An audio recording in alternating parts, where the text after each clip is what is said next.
रोनित, तुम सब कुछ संभाल लोगे ना? देखो, बच्चों की छुट्टी मत होने देना। हर दिन स्कूल जानी चाहिए। और हाँ, एक जरूरी बात, मैं सिलेंडर बुक करना भूल गई हूँ। उसमें जरा सी गैस है, देख लेना, तुम बुक करा लेना। तुम टेंशन मत लो, मैं सब कुछ संभाल लूंगा। तुम्हारे जाने के बाद बच्चे और मैं आराम से रहेंगे।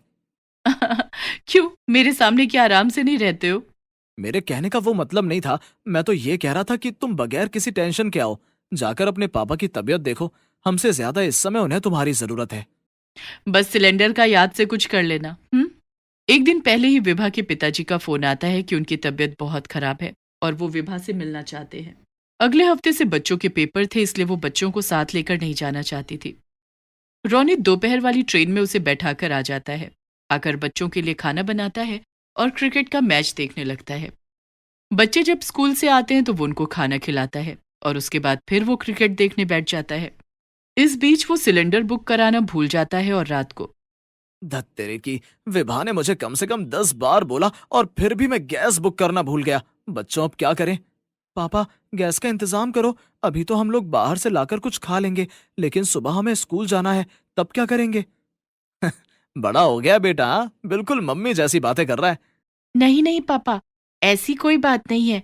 हम तो बस आपको मम्मी की डांट से बचाना चाहते हैं। अच्छा, तो एक काम करता हूँ, मेरा एक दोस्त है, वो सिलेंडर का काम करता है, उसके यहाँ से एक सिलेंडर उठा लाता हूँ और तुम्हारे लिए अभी बाहर से ही कुछ ले आऊंगा। तब तक तुम दोनों कुंडी लगाकर आराम से बैठो। हाँ पापा, अगर बाहर से ही ला रहे हो तो कुछ अच्छा सा लेकर आना। रोनित मुस्कुराता हुआ घर से चला जाता है। उसका एक दोस्त था, सोहन। वो गैस सिलेंडर डिलीवर करता था। रोनित सोहन के पास जाता है। उस समय सोहन दुकान बंद कर ही रहा था। अरे रोनित, इस समय? हाँ भाई, इस समय तेरी जरूरत पड़ गई है। कोई सिलेंडर हो तो देना यार। विभा बुक कराना भूल गई और उसने मुझे बोला था। मैं मैच में इतना खो गया कि मुझे याद ही नहीं रहा। और सुबह बच्चों को स्कूल जाना है और घर में गैस नहीं है। यार, भरा सिलेंडर तो कोई भी नहीं है मेरे पास। तो रुक, मैं देखता हूँ। तभी रोनित की नजर एक सिलेंडर पर पड़ती है। वो बाकी सिलेंडरों से अलग लग रहा था। वो उसे उठाकर देखता है तो उसमें थोड़ी सी गैस थी। सोहन, मैं ये वाला सिलेंडर लेकर जा रहा हूँ। कल तुझे वापस कर दूंगा। तब तक एक भरा सिलेंडर रख लेना। चल ठीक है, मेरा काम आसान हो गया, वरना मैं अभी यहीं ढूंढ ही रहा था। रोनित बच्चों के लिए खाने का सामान और सिलेंडर लेकर घर आ जाता है। वो सिलेंडर चूल्हे के साथ जोड़ देता है और बच्चों के साथ बैठकर मजे से खाना खाता है। अगले दिन सुबह जल्दी उठता है और बच्चों के लिए नाश्ता और उनका लंच बनाता है। अभी तो बच्चों के लिए मैं नाश्ता बना देता हूँ, लेकिन याद से आज मैं सिलेंडर जरूर बुक कर दूंगा। कल जब इसे उठाकर लाया था तो थोड़ी सी गैस थी। खत्म हो जाएगी एक दो खाने में ही। दोनों बच्चे बाहर शोर मचा रहे थे कि तभी रोनित फटाफट उनको टिफिन देता है। नाश्ता करने के बाद दोनों बच्चे स्कूल चले जाते हैं और रोनित ऑफिस। शाम को जब वो ऑफिस से निकलता है तो उसे याद आता है कि अरे यार, आज भी मैंने सिलेंडर बुक नहीं किया और घर पर रखा वो सिलेंडर तो खत्म होने वाला है। पता नहीं विभा सब कुछ कैसे संभाल लेती है। मुझे लगता है कोई रिस्क नहीं लेना चाहिए। खाना बाहर से लेकर आ जाता हूँ। जो थोड़ा बहुत सिलेंडर में गैस होगी वो कल सुबह यूज हो जाएगी। रोनित बच्चों के लिए खाना पैक कर आता है और घर पर जाकर अपने बच्चों को खाना देते हुए। सॉरी बच्चों, आज भी तुम्हें बाहर का खाना खाना पड़ेगा क्योंकि मैं सिलेंडर बुक करना भूल गया। फिर तो पापा आपको डांट पड़नी चाहिए। आप भी तो हमें डांटते हैं जब हम अपना होमवर्क करना भूल जाते हैं। हाँ मेरी प्यारी बेटी, बात तो तुमने एकदम सही कही है। लेकिन मुझे डांटने वाली तुम्हारी मम्मी अभी अपने मायके में है, इसलिए मैं बच गया। ये बोलकर वो तीनों जोर जोर से हंसने लगते हैं। रोनित बच्चों के लिए खाना प्लेट में निकाल देता है। तभी वो सिलेंडर की तरफ देखता है। सिलेंडर को उठाकर देखता है तो वो पूरा भरा हुआ था। ये सिलेंडर तो पूरा भरा हुआ है। सुबह तो इसमें जरा सी गैस थी। ये तो कमाल हो गया। बैठे बिठाए मेरी प्रॉब्लम हल हो गई।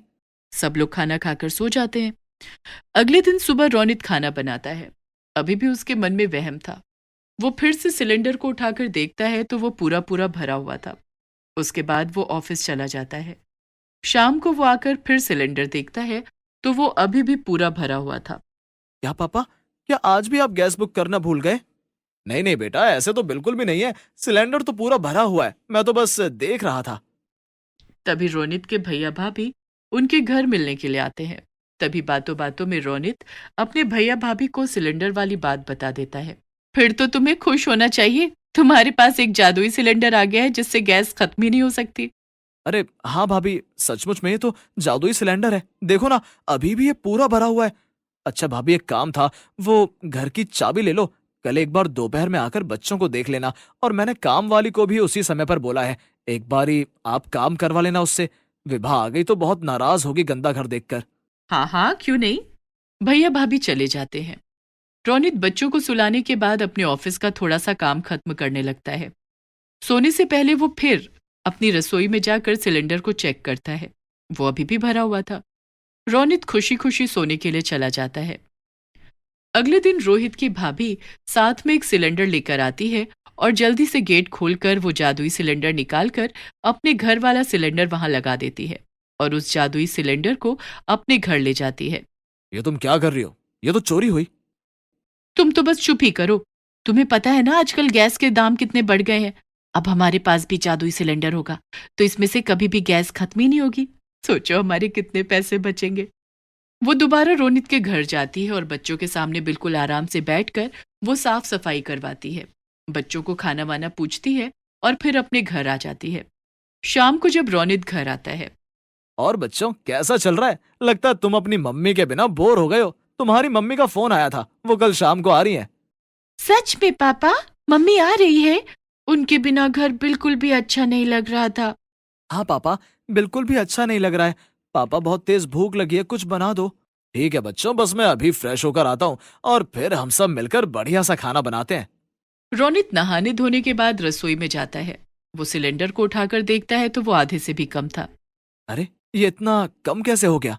क्या इसको भी पता चल गया कि विभा आने वाली है? तभी अचानक से ऐसा लगा जैसे कि कहीं पर कोई चीज फट गई है।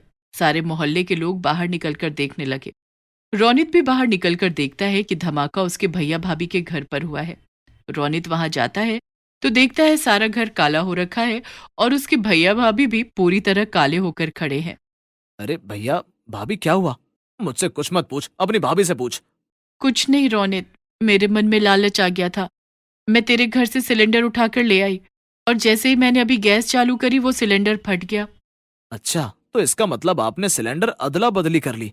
अरे भाभी, मुझसे कहा तो होता, मैं आपको वैसा ही दे देता। अब देखो, न सिलेंडर बचा और घर का भी क्या हाल हो गया है। लालच का फल बुरा ही होता है, देख लिया आज मैंने भी। रोनित उन लोगों की थोड़ी मदद कराने के बाद उदास मन से घर आ जाता है। उसे बिल्कुल भी अच्छा नहीं लग रहा था कि उसका सिलेंडर उसकी भाभी ने चोरी कर लिया और अब वह फट भी गया। काफी देर तक वहीं सोफे पर बैठकर सोचता रहा। फिर उसका मन चाय पीने का किया तो वो रसोई में चला गया। उसने पतीले में पानी डालकर जैसे ही गैस पर रखा तो उसका ध्यान सिलेंडर पर गया। वो हैरान हो गया क्योंकि ये वही सिलेंडर था जो जादुई था। वो उसे उठाकर देखता है तो वो पूरा भरा हुआ था। फिर वो सोच में पड़ जाता है कि आखिर ये सिलेंडर तो फट गया था, तो फिर यहाँ कैसे आ गया। ये सब क्या हो रहा है? ये सिलेंडर फटने के बाद अपने आप ठीक हो गया और फिर यहाँ पर आ गया। रोनित खुशी से जादुई सिलेंडर को उठाकर देखता है। वो पूरा भरा हुआ था। रोनित घुटनों के बल बैठ जाता है और सिलेंडर को चूम लेता है। उसकी खुशी का ठिकाना ही नहीं था कि उसके पास जादुई सिलेंडर है जिसकी गैस कभी खत्म नहीं हो सकती। अगले दिन संडे था। बच्चे घर पर ही थे कि दोपहर के बाद विभा भी घर आ जाती है। बच्चे और रोनित विभा से मिलकर बहुत खुश होते हैं। क्या बात है रोनित, इस बार तो घर की काफी सफाई है और बच्चे भी खुश हैं। अरे हाँ, याद आया, सिलेंडर बुक किया था तुमने? अरे हाँ भाई, मैंने सिलेंडर बुक कर दिया था, और ऐसा वैसा भी नहीं, ऐसा सिलेंडर बुक कराया है कि अब कभी भी गैस खत्म नहीं हो सकती। ये क्या बोल रहे हो? भला ऐसा भी कोई सिलेंडर होता है जिसमें गैस खत्म ना हो सके? तुम भी ना रोनित, मुझे इम्प्रेस करने के लिए कुछ भी बोलते हो। जी नहीं, मैं तुम्हें इम्प्रेस नहीं कर रहा, सचमुच ऐसा ही है। अब बस तुम्हारा गैस कभी खत्म नहीं हो सकता। फिर वो विभा को सारी बात बता देता है। विभा जाकर सिलेंडर को देखती है और ये देखकर विभा खुश हो जाती है।